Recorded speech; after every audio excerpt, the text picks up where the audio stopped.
One guy that could also factor in there, a guy that seems like he's starting to get more respect from the staff, and they're starting to trust him as a part of this defensive line this year, is Leroy Jackson. He talked to the media last week. I think if they're putting you up to talk to the media, that's showing that you are taking the steps that are necessary to be a part of whatever room you are in. And I think that's what you're looking at with Leroy Jackson. Is he going to be a guy that probably starts the year for Carolina as a starter? No.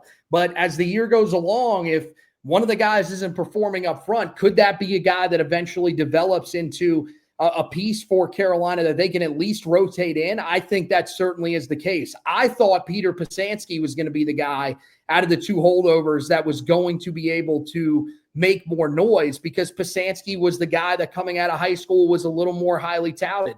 But it seems like Leroy Jackson is the guy that's been putting in that work, and now he's a guy that seems to be gaining the trust of the staff, and that is something that cannot be discounted when it comes to getting one of these rotational spots. So I expect that he's going to be a part of what Carolina does moving forward, and it could be immediately out of the gate.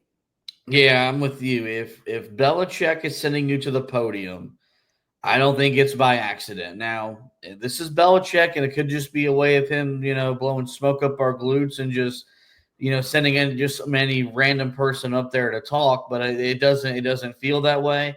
I expect him to play, I guess, a significant role in the opener against TCU, and then kind of see where it goes from there. If he's half the player and real person that he is on NCAA Football 26, we're going to be in good hands, because I kicked ass with him on the video game. So, I think we were always going to be inquisitive about what the holdovers, what would their role be?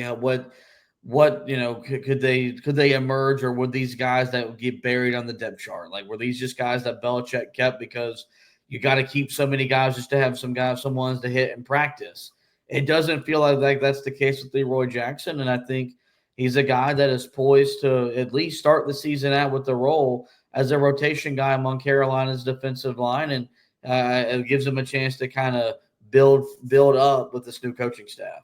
Yeah, and I think when you look at it, I mean, for him, like Johnson being a guy that hasn't necessarily produced, DeAndre Robinson, a guy that's early in his career still, there is opportunity here. And I mean, even with CJ Mims, a guy that hasn't been a full-time starter, there is opportunities that are available for him, and there are going to be reps that are going to be available for him. And so I think so far it seems like he's taken advantage of those, and hopefully that carries into the season.